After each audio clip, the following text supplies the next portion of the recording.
شروع کرتا ہوں اللہ کے نام سے جو بڑا مہربان نہایت رحم والا ہے۔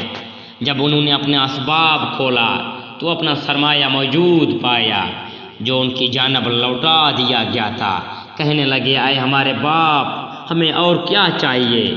دیکھیے تو یہ ہمارا سرمایہ بھی ہمیں واپس لوٹا دیا گیا۔ ہم اپنے خاندان کو رسد لا دیں گے اور اپنے بھائی کی نگرانی رکھیں گے اور ایک اونٹ کے بوجھ کا غلہ زیادہ لائیں گے۔ یہ ناپ تو بہت آسان ہے۔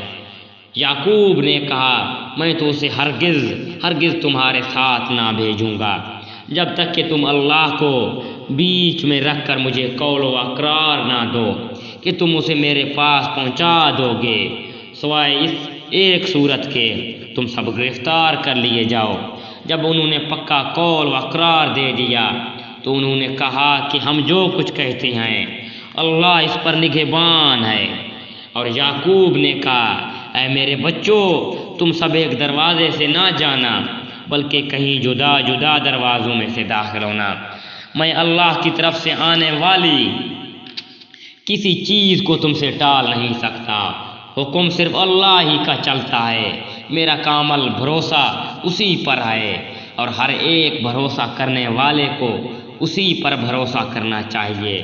جب وہ انہی راستوں سے جن کا حکم ان کے والد نے انہیں دیا تھا گئے، کچھ نہ تھا، اللہ نے جو بات مقرر کر دی ہے وہ اسے انہیں ذرا بھی بچا لے۔ مگر یعقوب کے دل میں یہ خیال پیدا ہوا جسے اس نے پورا کر لیا۔ بلا شک وہ ہمارے سکھائے ہوئے علم کا عالم تھا، لیکن اکثر لوگ نہیں جانتے۔ یہ سب جب یوسف کے پاس پہنچ گئے تو اس نے اپنے بھائی کو اپنے پاس بیٹھا لیا اور کہا کہ میں تیرا بھائی یوسف ہوں۔ پھر یہ جو کچھ کرتے رہے اس کا کوئی رنج نہ کر۔ پھر جب انہیں ان کا سامان اسباب ٹھیک ٹھاک کر کے دیا تو اپنے بھائی کے اسباب میں پانی پھینک کر پیالہ رکھ دیا۔ پھر ایک آواز دینے والے نے پکار کر کہا اے قافلے والو، تم لوگ تو چور ہو۔ انہوں نے ان کی طرف منہ پھیر کر کہا تمہاری کیا چیز کھوئی گئی ہے؟ جواب دیا کہ شاہی پیمانہ گم ہے، جو اسے لے آئے اسے ایک اونٹ کے بوجھ کا غلہ ملے گا۔ اس وعدے کا میں ضامن ہوں۔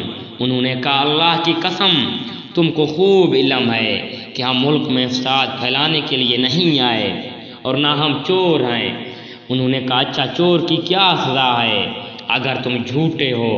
جواب دیا کہ اس کی سزا یہی ہے کہ جس کی اسباب میں سے پایا جائے وہی اس کا بدلہ ہے۔ ہم تو ایسے ظالموں کو یہی سزا دیا کرتے ہیں۔